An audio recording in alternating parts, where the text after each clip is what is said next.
May tanong ako sa iyo, kapatid. Ilang beses mo na bang nararanasan na may babae sa paligid mo na parang may kakaiba sa kilos niya pero hindi mo masabi kung friendly lang ba siya o may mas malalim na dahilan? Nakangiti siya, minsan parang mas malapit ang tindig niya kaysa sa iba, may mga biro na hindi naman nakakatawa pero siya'y tumatawa ng sobra at naiwan na lang na nag-iisip, gusto ba niya ako? O nag-a-assume lang ako? Dito nagsisimula ang malaking sikreto. Ang mga babae, bihira silang magsabi ng direkta.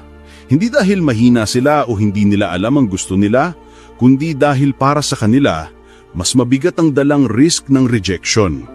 Sa atin mga lalaki, kapag na-reject tayo, ego ang tinatamaan. Pero sa kanila, pakiramdam nila buong pagkatao nila ang nakataya.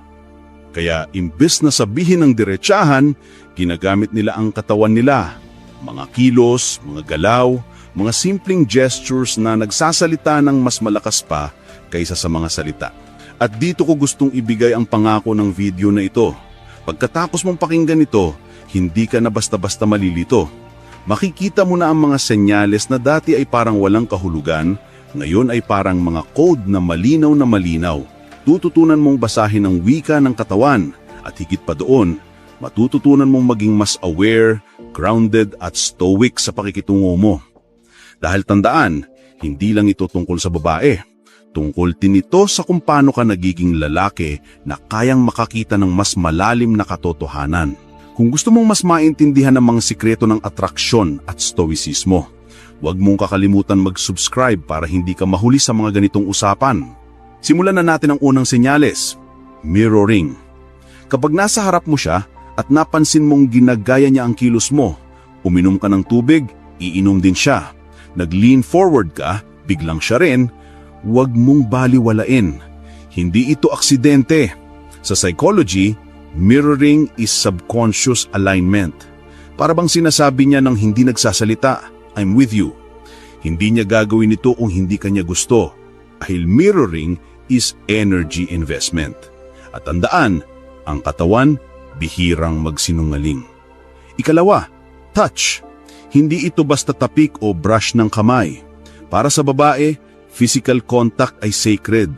Kung hinahanap niya ng paraan para dumikit sa iyo, simpleng aksidenteng sagad yung braso o paghawak ng kamay kahit saglit lang, ibig sabihin, testing the waters siya. Tinitignan niya kung paano ka magre-react. Kung natataranta ka, parang boyish pa ang dating. Pero kung kalmado ka at grounded, mas lalo siyang nagiging comfortable. Tandaan, a woman's touch is both a test and an invitation. Ikatlo, body orientation, lalo na ang paa. Simple pero sobrang powerful.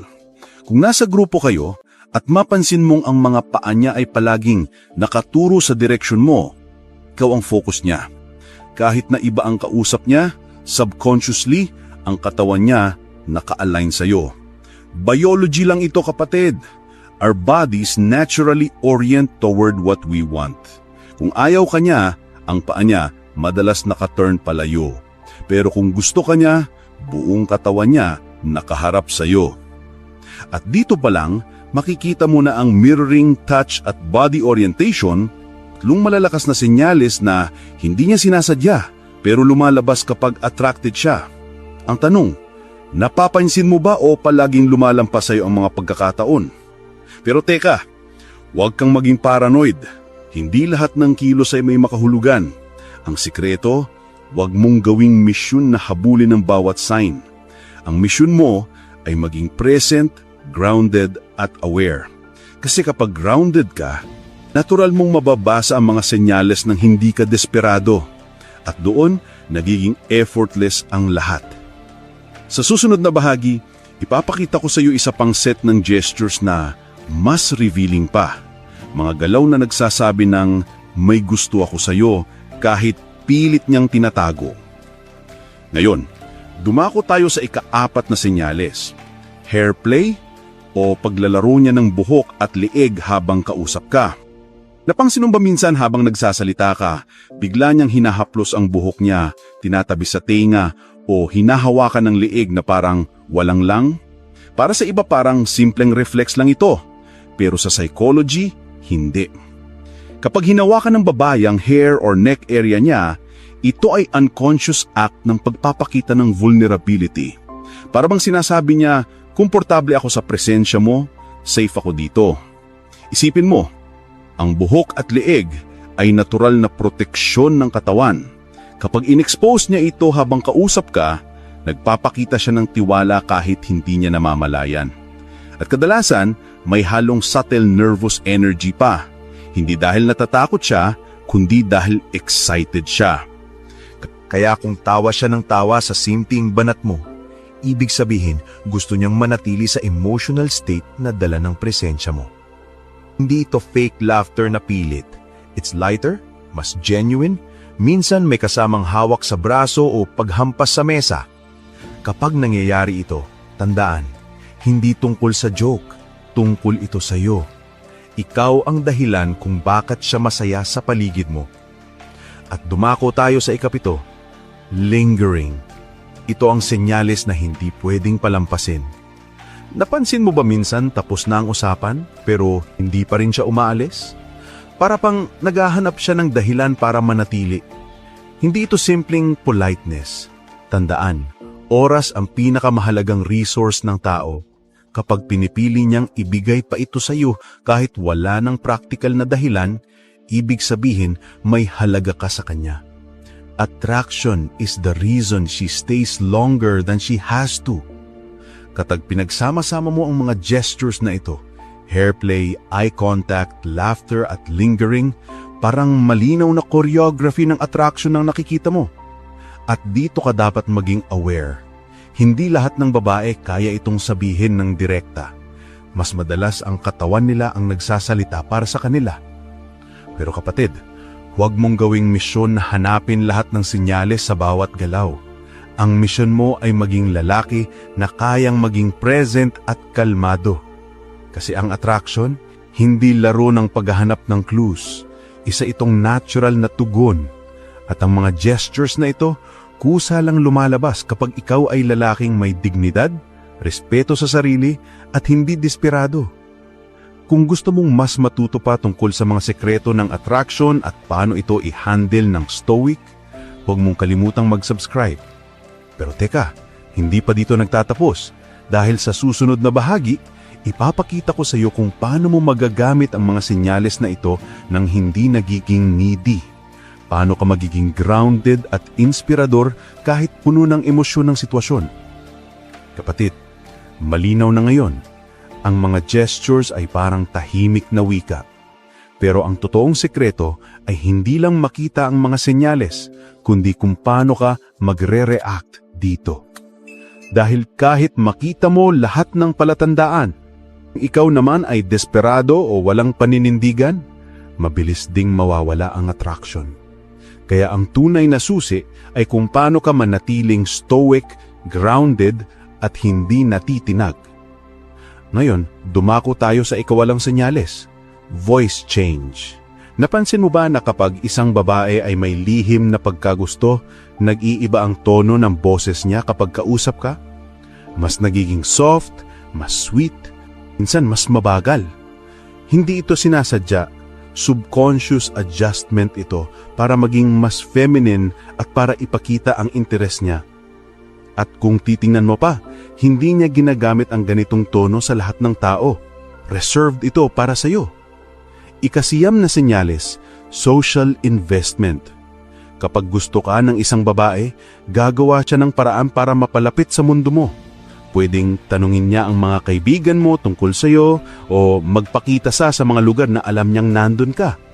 Parang maliit na effort lang, pero sa totoo, malaking risk na iyon para sa kanya. Kasi kung hindi ka interesado, baka isipin mong clingy siya. Pero ginagawa pa rin niya ito kasi gusto niyang magkaroon ng koneksyon. At ang ikasampung senyales, digital signals. Oo, sa panahon ngayon, hindi lang sa personal lumalabas ang attraction. Mapapansin mo na bigla siyang mas madalas nagla-like ng posts mo, nagko-comment sa mga bagay na hindi naman kalakihan o nagre-react sa stories mo. Parang gusto niyang iparamdam na, I see you, I'm here. At tandaan, ang oras at atensyon online, isa ring uri ng investment. Kung inuuna ka niya sa virtual world, malaking clue na may nararamdaman siya sa totoong buhay. Kapag pinagsama-sama mo ang lahat ng ito, mula mirroring, touch, body orientation, hair play, eye contact, laughter, lingering, voice change, social investment hanggang digital signals, makikita mo ang malinaw na pattern. Hindi ito magic, hindi ito laro ng manipulasyon. Isa itong natural na response kapag attracted siya. At ang responsibilidad mo, kapatid, ay hindi para abusuhin ito, kundi para i-handle ito ng may respeto at dignidad. Ngayon, baka tanungin mo, paano kung nakikita ko lahat ng senyales na ito pero hindi ko alam ang susunod na gagawin? Simple lang ang sagot. Huwag kang magmadali. Huwag kang gumawa ng hakbang dahil gusto mo lang kumpirmahin agad. Tandaan, ang attraction ay thrive sa pagitan ng comfort at mystery. Kung stoic ka, marunong kang maghintay, marunong kang mag-observe, at marunong kang mamili ng tamang oras para lumapit ng mas malalim. Kasi ang problema ng maraming lalaki ay ito, nakakita lang ng isang senyales, bigla nang umaas ng sure na. Nagiging overconfident, minsan pa nga cocky, at doon nawawala ang attraction. Tandaan mo, ang babae ay mas naaatik sa lalaking grounded at kalmado kesa sa lalaking... Ngayon, bigyan kita ng isang konkretong payo. Huwag mong gawing misyon ang habulin ang bawat sign. Gawin mong misyon ang pagbuo ng sarili mong mundo. Kapag malinaw ang direksyon mo, career, health, mindset, relationships, ang attraction, kusang darating. Hindi mo na kailangan pilitin. Patid, kung nakarating ka hanggang dito, malinaw na seryoso ka sa growth mo bilang lalaki. Kaya ito ang ritual natin. I-comment mo sa baba ang linyang ito.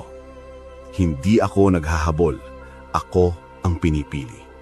At para mas makilala kita, sagutin mo rin, nakapunta ka na ba sa Siargao? Ilang taon ka na ngayon? At anong mga paksang tungkol sa Stoicism ang gusto mong makita sa mga susunod na video? Kung nagustuhan mo ang video, huwag mong kalimutang mag-subscribe. Dahil dito sa channel na ito, ang misyon ko ay tulungan kang makita ang katotohanan na hindi laging